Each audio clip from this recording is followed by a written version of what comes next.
பிறப்பு நாம் அனைவருக்கும் ஒரு வாய்ப்பு. சின்மேக்ஸ் யூடியூப் சேனல் நண்பர்கள் அனைவருக்கும் வணக்கம். நேர்களே, என்னடா இவ்வளோ பாத்திரம் வச்சிருக்கிறான் என்னமோன்னு பார்க்குறீங்களா? நம்ம கஸ்தூரி மஞ்சள் ஆயில் எப்படி தயார் பண்ணுறது அப்படிங்கிறதாங்க பார்க்க போகிறோம். இங்கே பாருங்க, கஸ்தூரி மஞ்சள் வாங்கிறது இது போல் இருக்குங்க. இந்த மாதிரி இருக்கிறத நம்ம வெயிலில் நல்லா காய வைக்கணுங்க.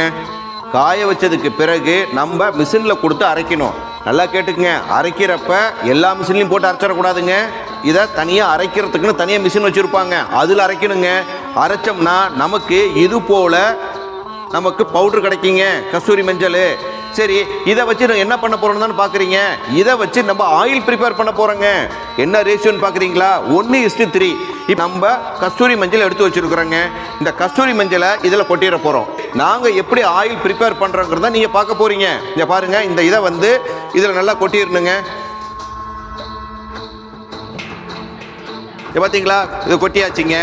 இங்கே பாருங்க, கஸ்தூரி மஞ்சள் பவுடரு நம்ம 2 கிலோ எடுத்துருக்கிறோம். இதுக்கு எவ்வளோ ஆயில் ஊற்றணும் தானே பார்க்குறீங்க. இதுக்கு 1:3 ரேஷியோங்க. 1:3 ரேஷியோவில் நம்ம சூரியப்புடம் போட்ட ஆயில் தயார் பண்ண போகிறோம். அதுக்கு பாருங்க, இப்போ 6 கிலோ, நல்லா கேட்டுக்க, 6 லிட்டர் கிடையாதுங்க, 6 கிலோ ஆயில் எடுத்து வச்சிருக்கிறோம். அதை எடுத்து இங்கே பாருங்க, உங்கள் கண்ணுக்கு முன்னாடி ஊற்றுறோம் பாருங்க. ஊற்றியாச்சுங்களா? சரிங்க, இதை வந்து நம்ம நல்லா கலக்கி விடணுங்க. கலக்கி விட்டுட்டு சூரிய ஒளியில் காலையில் எடுத்து வெயிலில் வைக்கணும், மாலையில் எடுத்து உள்ளே வச்சிடணுங்க. இது போல் எவ்வளோ நாட்கள் நம்ம செய்கிறோமோ அந்த அளவுக்கு இதில் இருக்கிற ஆயிலில் இந்த மஞ்சளோட சத்துக்கள் பூரா இறங்கிடும். அதுக்கு முன்னாடி முக்கியமானதுங்க, இந்த துணியை மறந்துடாதீங்க. இது என்னன்னு பார்க்குறீங்களா? இந்த காட்டன் கிளாத்தை மேலே நம்ம கட்டணுங்க.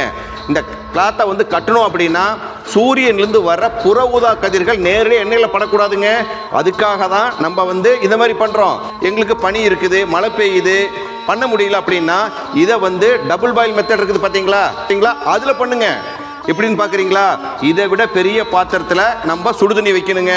சுடுதண்ணி வச்சுட்டு, புரியுதுங்களா, இளம் சூடு இந்த கை வச்சோம்னா இருக்கிற அளவுக்கு குறைஞ்சபட்சம் ஒரு 6-7 நாளைக்கு கண்டினியூவாக கிளறி விடணும், வைக்கணும். சூடு ஆறுச்சுன்னா தண்ணியை சூடு பண்ணணும். இது போல் வச்சிங்கன்னா பவுடரில் இருக்கிற சத்துக்கள் பூரா எண்ணெயில் இறங்கிடும். எண்ணெயில் இறங்கினதுக்கு பிறகு அந்த எண்ணெயை நல்ல இந்த மாதிரி காட்டன் துணியை வச்சிங்க நம்ம ஃபில்ட்ரு பண்ணி வச்சுக்கிட்டோம் அப்படின்னா நமக்கு அருமையான கஸ்தூரி மஞ்சள் ஆயில் கிடைக்குங்க. அதனால் இது போல் ஆயில்களை நீங்களே வீட்டில் செய்யுங்க. இல்லை உங்களுக்கு வேணும் அப்படின்னா கீழ்கால நம்பரில் கஸ்தூரி மஞ்சள் ஆயில் வேணும் நீங்கள் வாட்ஸ்அப் பண்ணீங்கன்னா எங்களோட அலுவலக உதவியாளர் உங்களை தொடர்பு கொள்வார். மீண்டும் இன்னொரு வீடியோவில் சந்திப்போம். நன்றி, வணக்கம்.